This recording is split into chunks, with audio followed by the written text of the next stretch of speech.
It was supposed to be a fun weekend. A break from the monotony of everyday life, just me and my friends in a secluded cabin upstate. I remember how excited we all were as we packed up our things, loading the car with snacks, drinks, and enough supplies to keep us entertained for days. It was Mark's idea. He had found the place on some rental site, boasting about how it was dirt cheap and perfect for disconnecting from everything. I should have known something was wrong when we first arrived.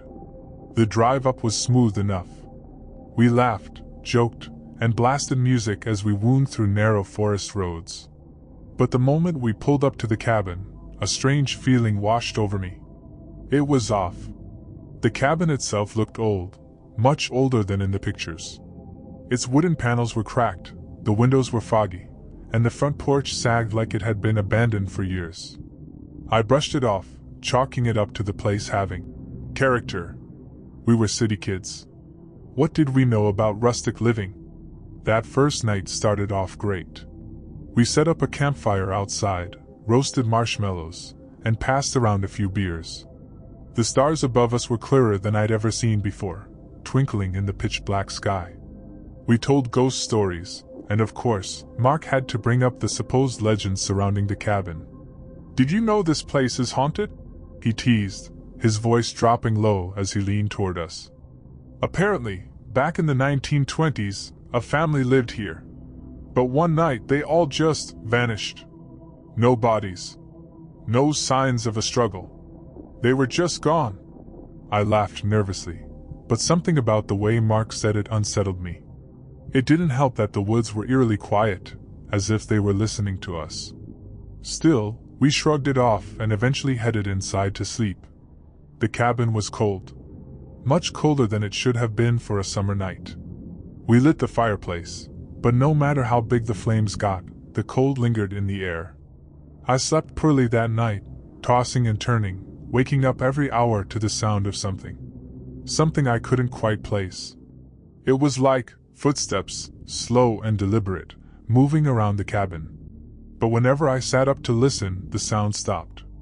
I convinced myself it was just my imagination, or maybe the creaking of the old wood. But deep down, I knew better. The next morning, we all looked a little worse for wear. None of us had slept well. When I asked if anyone else had heard the footsteps, their responses were immediate and unnerving. "Yeah," Sarah said, her eyes wide. "I thought I was the only one." "I heard them too," Lisa added, her voice barely above a whisper. "But I didn't want to say anything. I thought I was going crazy."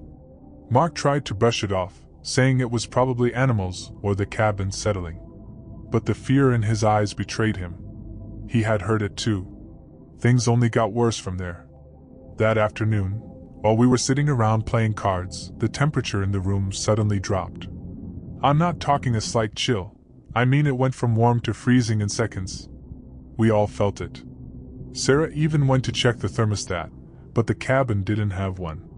It was old school, relying entirely on the fireplace for heat. And yet there we were, shivering like it was the dead of winter. Lisa stood up, her face pale. "Guys, I don't feel right. I feel like we're being watched."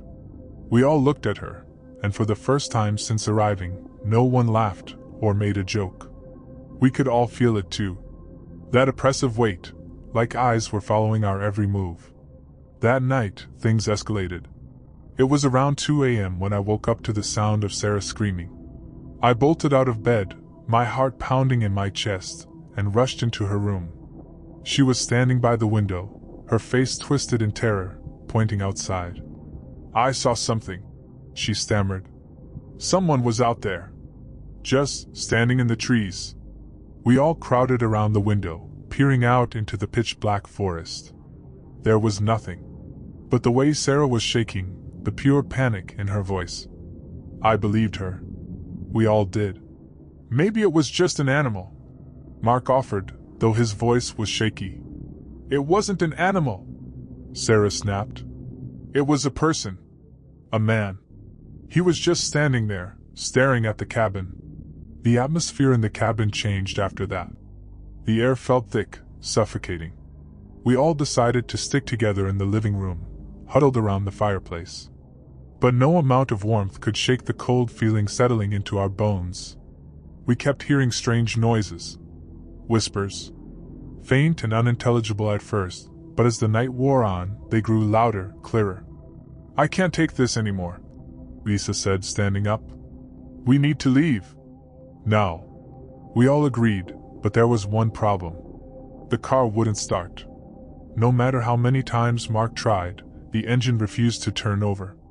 We were stranded. That's when the cabin came alive. The walls started creaking, groaning like they were about to collapse. Doors slammed shut on their own, and the windows rattled violently. I watched in horror as one of the chairs slid across the floor, as if an invisible hand had pushed it. Sarah was sobbing, Lisa was pacing back and forth, and Mark just stood there, frozen, staring at the door. "I think it wants us to stay," he said, his voice barely audible. "What are you talking about?" I snapped, trying to keep my voice steady. Mark turned to me, his eyes wide with fear. "The cabin. It's not just haunted. It's cursed. It doesn't want us to leave." I didn't want to believe him. I couldn't. But as the night wore on, it became impossible to deny. Every time we tried to leave, something stopped us. The doors would lock, the windows wouldn't budge, and the air grew heavier, pressing down on us like we were trapped in a tomb.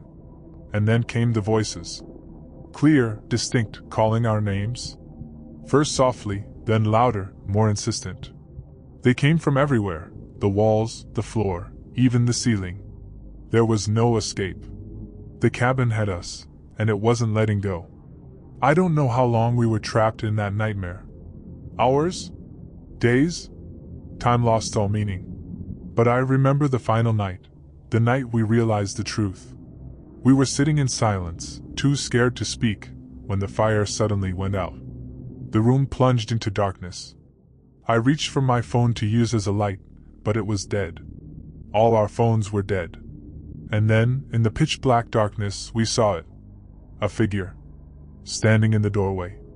Tall, gaunt, with hollow eyes that seemed to stare straight through us. It didn't move. It didn't speak. It just stood there, watching us. And in that moment I knew we were never getting out. The next thing I remember is waking up outside, lying on the cold, damp ground. The sun was rising, casting an eerie light over the forest. I turned to see the cabin, empty, lifeless, as if nothing had happened. Mark, Sarah, and Lisa were next to me, equally confused and terrified. None of us spoke. We just got up, walked to the car, and this time, it started. We didn't talk about what happened during the drive back.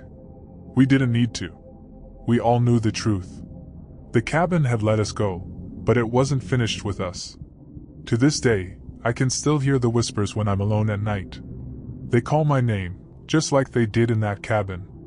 And I know deep down that one day, I'll have to go back. The curse isn't over. It's just waiting.